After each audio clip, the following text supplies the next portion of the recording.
pero empezaremos con lo que es pared abdominal. Entonces vamos a ver una de las patologías que donde ustedes vayan a hacer su internado, cuando llegan a ser internos, es bastante común el tema de las hernias. Hernias y ventraciones es una patología que es parte de la rutina que ustedes seguramente van a internar y van a ver cuando pasen el servicio de cirugía. En cualquier lado, donde lo hagan. Siempre hay hernias, siempre hay ventraciones, porque seguimos nosotros operando. Entonces, nos vamos a recordar algunas cositas para acordarnos lo que es pared abdominal, ¿no? Entonces, ¿se acuerdan? En técnica nosotros no hemos hablado que lo primerito que encontramos en el abdomen es la piel, ¿no?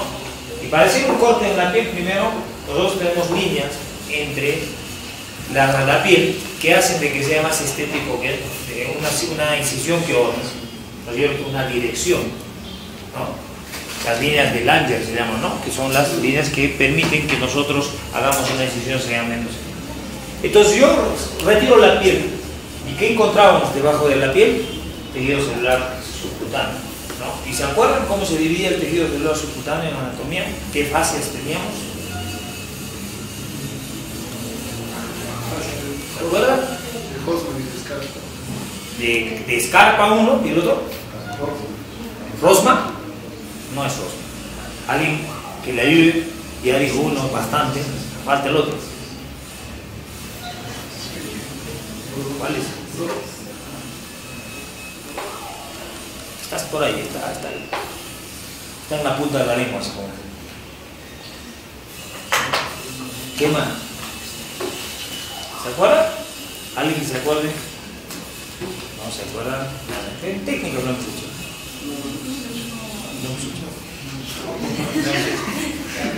Bueno, lo hubiésemos hecho entonces. Debajo de la piel encontramos el celular. El celular tiene dos fases importantes. Una de las fases que es más delgada, y cuando uno corta la piel se encuentra con la primera fase, se llama la fase de Camper. Camper. ¿Sí? Y debajo de la fase de Camper está un tejido adiposo más espeso por donde pasan los vasos, donde están las venas y las arterias, ¿no? Por todo eso, que se llama la fase de Camper. Entonces, el celular subcutáneo se divide en dos, fase de Camper y fase de Camper. Entonces, una vez que yo agarro, saco, corté el celular, ¿no? Coagulé los vasos que están en escarpa, me voy a encontrar con una aponerosis, que corresponde a un músculo. Si es lateralmente, ¿qué músculos serían? Vamos a ver los músculos anchos laterales. ¿Qué músculos son? Oblicuo. Los oblicuos, perfecto. ¿Con qué oblicuo me encuentro? Mayor. Interno. Externo. ¿Qué otro nombre? Mayor. El oblicuo externo, más fácil, está fuera. Mayor. Otro mayor. ¿Mayor o menor? ¿Mayor? ¿Quién no más? Mayor. ¿Mayor? Mayor. Acá están convencidos, mayor. ¿Está bien? Oblicuo menor, le dice. Mayor, si no es mayor, es menor, uno tiene que ser. Pero es oblicuo. Cualquiera de ellos tiene que ser. Pero es oblicuo. Entonces, el oblicuo, el externo que le decíamos oblicuo mayor, ¿no? Es el primero que encuentro. Y tiene sus fibras que van hacia una dirección. ¿Cómo va? Entonces, mañana. ¿Qué hacemos entonces? Oblicuo mayor, las fibras van de arriba hacia abajo. Corto el oblicuo mayor, ¿qué encuentro? El oblicuo menor. Corto el oblicuo menor, ¿qué encuentro? El músculo santo, ¿no? ¿Cómo son las fibras del oblicuo menor?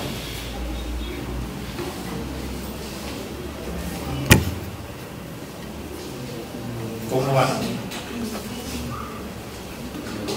Las fibras del oblicuo menor van en sentido contrario al oblicuo mayor. El oblicuo mayor iba de abajo, o sea, de arriba hacia abajo, y el otro va en el otro sentido, ¿no? Y el transverso, como los nombres le dicen, es transverso, ¿no es cierto? Y todos tienen fascias, ¿no es cierto? Tienen fascias, como todo músculo, que todo músculo tiene una fascia anterior y una fascia posterior, ¿sí? En el músculo transverso se ha desarrollado mucho mejor la fascia posterior, que se llama fascia transversal.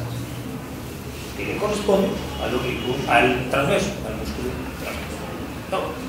Y debajo del transverso, corto el transverso, con todas sus fases, incluyendo las fases transversales, voy a encontrar una cosa que se llama grasa preperitoneal. O sea, hay grasa antes del peritoneo, que se llama grasa preperitoneal, y después entro recién en el peritoneo y abro el peritoneo y entro a cavidad abdominal. Eso es cuando lo hago lateralmente. Pero los músculos, todas esas fases se juntan en una línea media, y esa línea media se llama la famosa línea alba. ¿De acuerdo? La línea alba, ¿no es cierto? Que es el entrecruzamiento de todas las aponeurosis de los músculos que hemos visto nosotros, los anchos, ¿no?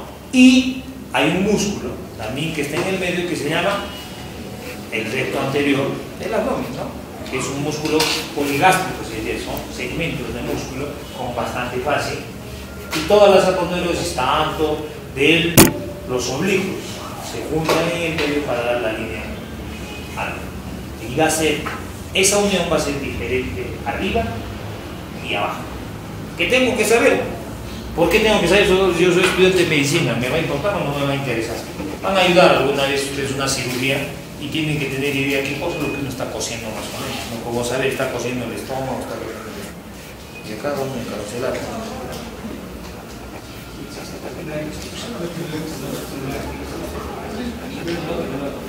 ¿Qué has apretado? Al icono nomás, ¿no? El icono nomás, doctor, de PowerPoint. Ahí está, lo que habíamos dicho, ¿no? Entonces nosotros vemos en el lado derecho la piel, el celular, las venas que van en el celular. Cuando ya veo los vasos, quiero decir que ya estoy en el escarpa, porque acuérdense que la de Campbell es la finita, la primerita que encuentro, la que está por encima. Pero la de escarpa es más abajo. Encuentro todo eso y me encuentro con aponeurosis y con músculo. Esta aponeurosis, las fibras, si van en sentido para abajo, corresponderán al oblicuo mayor, ¿no? Este es el ombligo, y en el ombligo hay una línea en la cual corresponde a la línea alfa, ¿no es cierto? Cortamos el oblicuo mayor, nos encontramos con el oblicuo menor, y las fibras van para arriba y sus respectivas aponeurosis abajo. Seguimos cortando, como somos cirujanos, tenemos que entrar. Entonces, ¿qué nos queda? El músculo transverso, ¿no? En la parte anterior hay un músculo, y detrás de ese músculo hay una arteria importante. ¿Qué arteria es esa? La arteria epigástrica. Esa arteria epigástrica con su vena epigástrica, ¿no? Entonces, es importante, porque hay una patología que vamos a ver, ¿ya? Que se llama hematoma de los rectos, que justamente el hematoma de los rectos se da por una lesión traumática, ya sea quirúrgica, cuando el cirujano está operando y sin querer agarra, pum, se lleva la epigástrica y hace un hematoma y empieza a sangrar, ¿sí? O también va a poder llegar a ser traumático por un golpe. Entonces, una de las causas también de abdomen agudo, que uno puede confundir como que puede ser de cavidad, se llama el hematoma de los rectos, ¿no? ¿Por qué? Por lesión de la arteria epigástrica. Y el hematoma de los rectos, ¿no?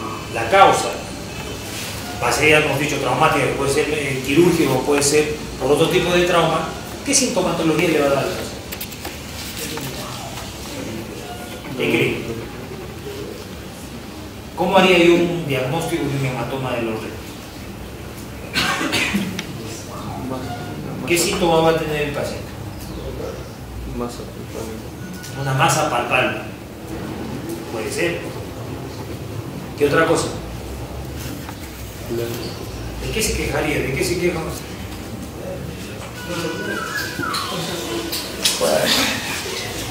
Sí,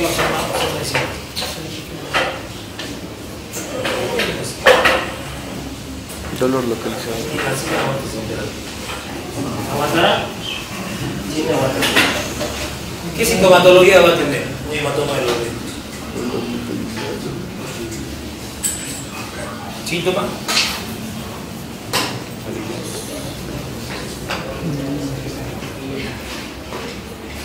¿Alguien más? Ah, este es más apalpable. ¿Listo? ¿Ya no piensan más? ¿Qué otra cosa? ¿Qué puede producir un hematoma? Dolor. Obvio. Nunca has tenido un hematoma que es asintomático el hematoma. Salvo que ya sea medio masoquista de ese cargo. No duele, no molesta. El hematoma cuando se presiona duele, obviamente. Entonces, el síntoma cardinal, uno de los síntomas importantes de un hematoma de los rectos, va a ser el dolor. Ahora, el dolor, y de acuerdo al sangrado, a la magnitud del sangrado, puede o no puede tener una masa palpable. Y lo único que podemos llegar a ver a veces es una equimosis de la piel, nada más. Y probablemente el paciente está con un dolor intenso y hay que hacer el diagnóstico diferencial, porque si no sé que existe el hematoma de los rectos, puedo hacer lo siguiente: me entro a cavidad abdominal creyendo que es algo de abdomen adentro, y no era nada, sino era una patología de pared, en un momento de aquí. O sea, mejor dicho, no debería haber entrado a cavidad abdominal, ¿no? Y eso es un error. Entonces, ¿cómo se hace el diagnóstico? Un paciente que tiene un antecedente traumático y hace una cirugía previa y hace un trauma abdominal cerrado con algo, ¿no?, en la cual yo pienso o sospecho que hay una lesión de la arteria epigástica. Entonces, puede como no puede tener un hematoma palpable, o sea, se puede palpar como no una masa, pero lo más importante del paciente es el dolor. Si el hematoma es muy grande, en general no superan los 20 centímetros, los más grandes, en general son pequeños, pero los más grandes no pueden. Puede comprometer el estado hemodinámico del paciente, o sea, el paciente puede estar con una anemia aguda. ¿Ya? Entonces, ¿eso cómo lo voy a corroborar? Entonces, una vez que el paciente tiene dolor, puede o no puede tener una masa palpable, veo una equimosis en la piel, sospecho que es un hematoma de los rectos, e inmediatamente le hago estudios. ¿No es cierto? ¿Qué estudios le hago? ¿Qué le pide? ¿Qué le pides? ¿Eh? ¿Qué le pides? ¿Qué le pides? Una radiografía. ¿Eh? Una eco. Ecografía. El primer estudio que tengo que pedir en pared abdominal, ecografía. La ecografía me va a dar si hay líquido o colección en esa zona, ¿no? Ecografía. Uno de los estudios. ¿Qué otro estudio le puedo llegar a hacer? ¿Por imágenes?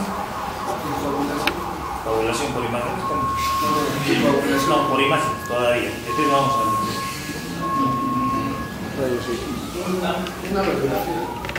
Radiografía. ¿No se pida la radiografía? Si ya le estoy pidiendo ecografía, la ecografía ya me está diciendo que hay un hematoma, pero quiero hacer, de repente, hacer diagnósticos diferenciales con alguna otra enfermedad. Entonces, ¿qué le tengo que hacer? Si necesito duro de mi diagnóstico, porque por ahí la ecografía es suficiente. Tiene la clínica, veo la equimosis, le hago la ecografía, si tiene un hematoma ya no hago más nada. Pero tengo duro y quiero hacerle algo más. ¿Qué le podría hacer? Entonces, los estudios para hematoma de los rectos, que es de acuerdo a la situación clínica y a lo que yo vea, le puedo pedir una ecografía y después una tomografía. La tomografía me va a dar el tiempo. ¿Sí? La ecografía también, obviamente, pero puede ser un estudio que requiera también. ¿Y cuál va a ser el tratamiento?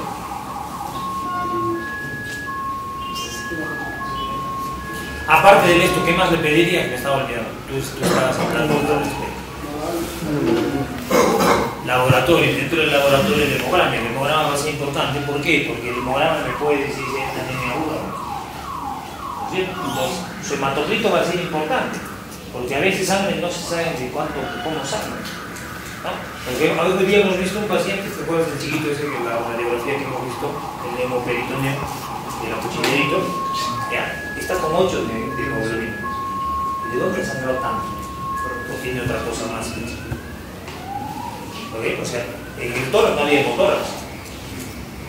Neumotórax. El paciente tiene neumotórax y tiene 8 de hematocrito. Estará sangrando en otro lado. Entonces ahora viene la pregunta, ¿qué es lo que se está haciendo abajo? Tenemos que estudiar a ese paciente. ¿Por qué? Porque no puede tener 8 de hematocrito o un neumotórax. Algo de algún lugar está sangrando.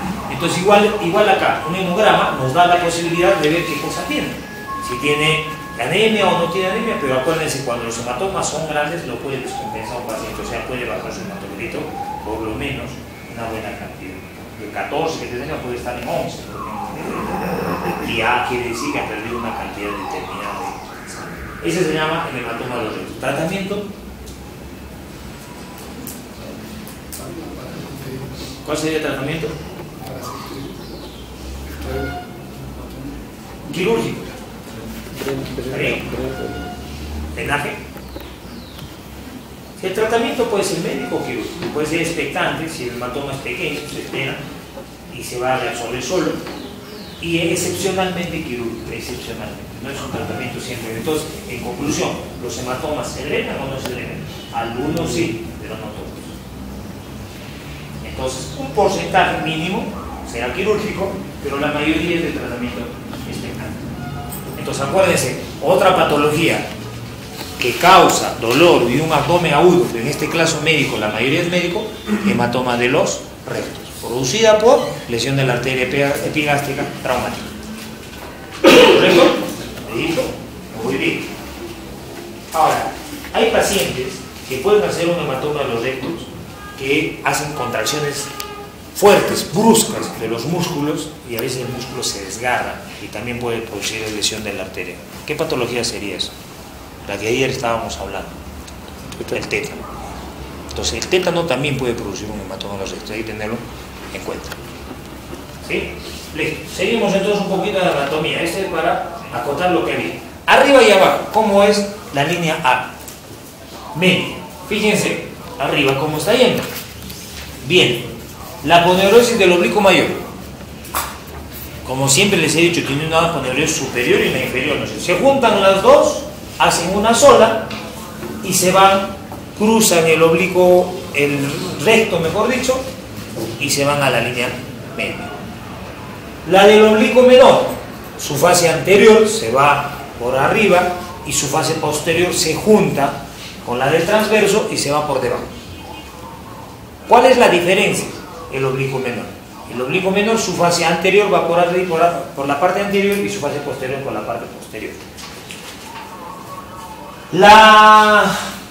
Por debajo del ombligo, todas las aponeurosis, ¿ya? Excepto la fase transversal, se van todos por delante.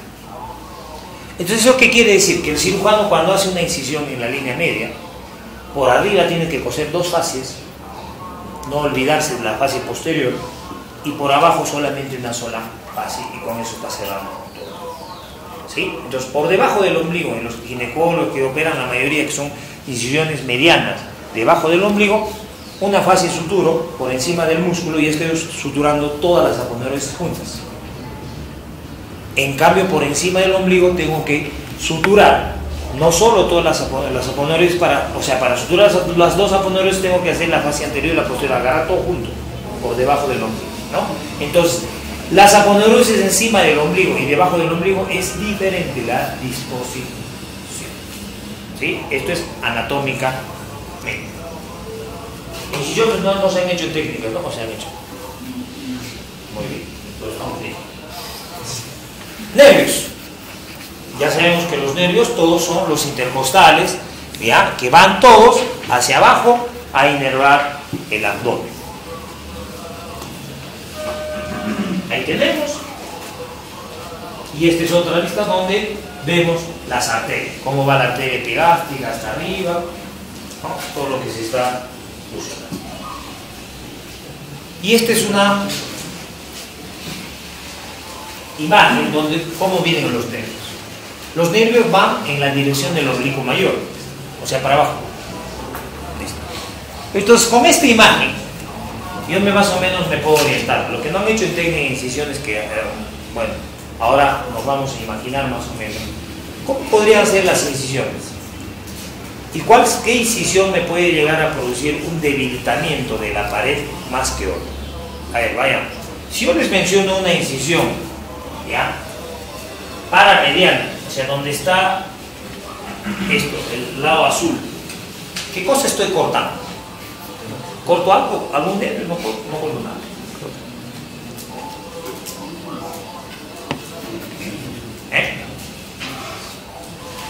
¿Corto algo? No. Si me voy al lado de la fase, donde está la parte de la fase en la imagen, ¿no? Esa es otra paramediana, se llama, o sea, al lado del medio, ¿no es cierto? Paramediana, me corto todo eso. ¿Qué estoy cortando? ¿Corto algún nervio o no? No. ¿Sí o no? No. Me agarro todos los troncos. No. ¿No es cierto? No. A ver, ¿ven la imagen o no se está viendo? Si no se ve, vean, fíjense cómo van los nervios y en la línea media solamente tenemos fibras pequeñitas, ¿no es cierto? Entonces, si yo corto acá, me corto todos los troncos. Corto acá, sigo cortando todos los troncos. Corto en la línea media, corto algunos, solamente las terminales, muy poquito, ¿no es cierto? Si hago una longitudinal, una McBurney, ahora que alguien estábamos hablando la otra vez contigo, creo de la McBurney, fíjate cómo evito los nervios. Si hago una transversa, algún nervio me voy a cortar, ¿no es cierto? Entonces, en conclusión, las incisiones longitudinales en abdomen van a ser menos lesión, ¿ya?, traumática de la pata, o sea, va a desgarrar menos la zona donde está mi corte que las incisiones, mejor dicho, las incisiones oblicuas que las incisiones longitudinales, ¿sí? Entonces, las oblicuas son menos eventrógenas, producen menos lesión de los nervios y por ende ese músculo va a tener más fuerza y va a producir menos eventración que las incisiones longitudinales. Si nosotros comparamos una incisión oblicua, una transversa y una longitudinal, ¿cuál sería más eventrógena? La longitudinal. Porque la transversa, imaginemos acá, agarramos una transversa, una Rocky Davis, espinilla anterosuperior acá, hago una chiquitita. Cuando es chiquitita, ni siquiera llega a un nervio, pero lo hago más grande, un solo tronquito, pero hago esto, todos los troncos. Entonces, es por eso que las incisiones paramedianas, las que están al lado del medio, son las más eventrógenas que existen. Y son las incisiones que antes se hacían en todos los pacientes. No sé si han visto alguna vez una apendicitis, una colicitis, acá al lado, así corto, ¿no? Todo cortado acá al costado. ¿Sí? No sé si han visto. En Lorena, los médicos de hace ya más antiguitos, todos hacían paramedianas, sabiendo que las paramedianas, ahora viendo el dibujito, son todas las más eventrógenas. Entonces son incisiones que ya no existen y no se tendrían que volver a hacer. Y hay cirujanos todavía que siguen haciendo paramedianas. Entonces las paramedianas no se hacen. ¿Por qué? Ya estamos descubiertos. Son eventrógenas. Las únicas que son mejores serán las oblicuas, son las mejores. Ahora, las medianas son buenas incisiones, cortan pocos, son más eventrógenas que las oblicuas, pero no tanto como las paramedianas. ¿Se entendió más o menos de los cortes antes de entrar a lo que vamos a hacer? Porque justamente esos cortes van a hacer que uno termine en una de las patologías que vamos a ver, que se llama eventración. ¿Está ahí? Si no se entiende, me avisan. ¿Se entendió más o menos por qué una? Entonces, la elección del corte del cirujano también tiene que pensar en eso. ¿Qué corte me favorece más que un paciente se eventre y qué corte no? Entonces, la que tú estabas hablando, la anterior, ¿no?, de la transversita, todo eso, la McBurney es una de las incisiones que menos se eventra y que es rara ver una McBurney eventrar. Las únicas que se han eventrado son las McBurney que uno ha tenido que ampliar y agrandarlo por dentro y ha roto todo porque además tenía una lesión grande y ha tenido que abrir y ampliar. En ese caso sí puede haber una eventración, pero normalmente las clásicas no producen eventración. Evito los nervios, ¿correcto? ¿Se entendió? Entonces, las transversas un poquito menos, la mediana un poquito menos, pero las paramedianas ni mencionarlas. Olvidarnos de que tienen que existir, ¿correcto? Listo. Entonces, si se entendió, seguimos. Si no se entiende, párenme, avisen, esas son las venas para recordarnos. Y vamos a ver la otra patología, porque si no lo van a leer bien fácil. Entonces, antes que lo lean, ¿no?, vamos a hablar entonces de una de las patologías que se llama hernias. ¿Sí? Y para las hernias tenemos que aprender a expresarnos, porque a veces no sabemos expresarnos y no hablamos de conceptos. ¿Qué cosa sería una hernia? ¿Qué creen que puede ser una hernia? Una protrusión. ¿Está bien? Protrusión. Una eventración.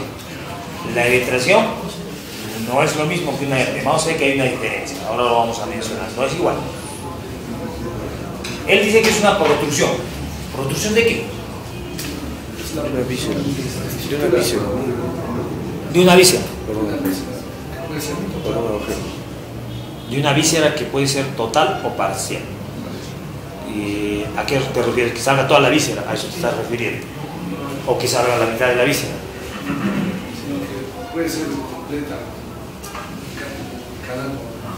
¿Y si sale epíplon? ¿Es una víscera? ¿Eh? ¿El epíplon es una víscera o no es una? Claro que sí. Es considerado como una víscera. Entonces, el concepto sería una protrusión, ¿no? Entonces yo veo a un paciente, ¿no? una hernia y lo tengo que describir y ustedes lo tienen que derivar. Entonces le ponen protrusión o le ponen tumoración. ¿Qué le ponen? Tú le pones protrusión, ¿está bien? Te quedas con protrusión. Y alguien de acá que le ponga tumoración, pues están de acuerdo con usted.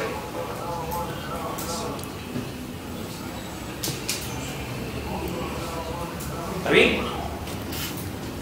Bien, sí. Así despiertan. Evisceración sería, ¿cierto? Evisceración. ¿Qué sería? Piensen un poco. Relájense un poco, despierten un poco. Una evisceración. Evisceración es otra cosa. Estamos hablando primero de hernias. ¿Eh? Prolongación.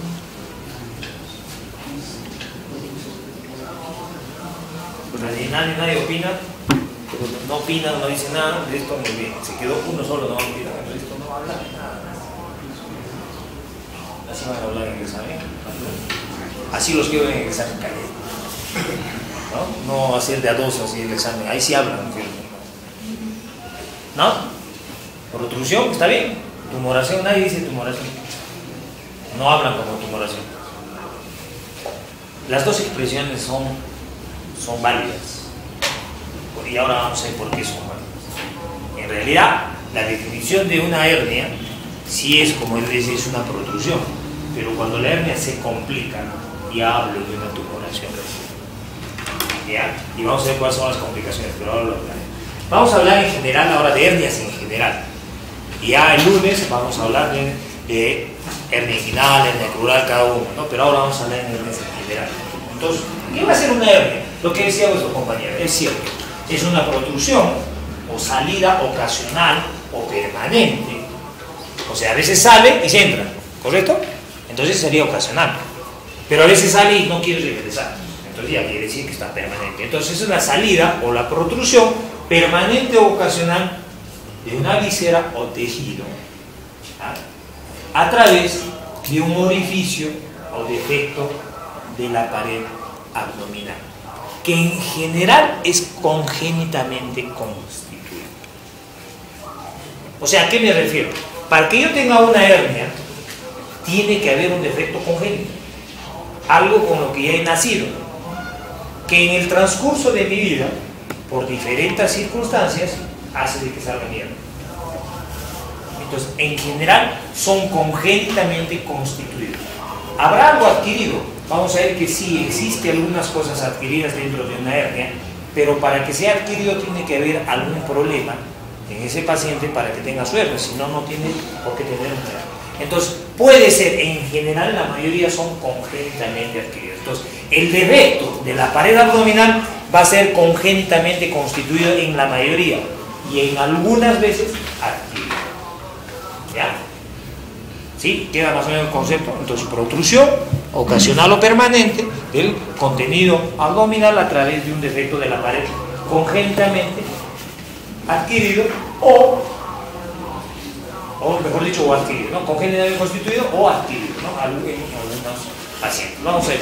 Ahí tenemos una imagen, algo está saliendo, en este caso está saliendo el intestino delgado, a través de un defecto de la pared. En este caso es en la línea, en el medio. ¿Qué tenemos en el medio? El ombligo. Sería una hernia umbilical. ¿no? Ese es el concepto de eso. Entonces, cuando ustedes deriven un paciente, tienen que derivarlo así. Paciente que tiene una protrusión en una zona determinada, ¿no? Por ejemplo, en este caso, paciente que tiene una protrusión umbilical, ¿ya? ¿Cuándo voy a hablar de tumoración? Cuando se complica. Ahora vamos a ver. Entonces, como concepto. Entonces, vamos a ver que existe una serie de clasificaciones de las hernias en general. La clasificación va a ser de acuerdo a su localización, que es una de las formas de clasificarlo. Otra forma que es de acuerdo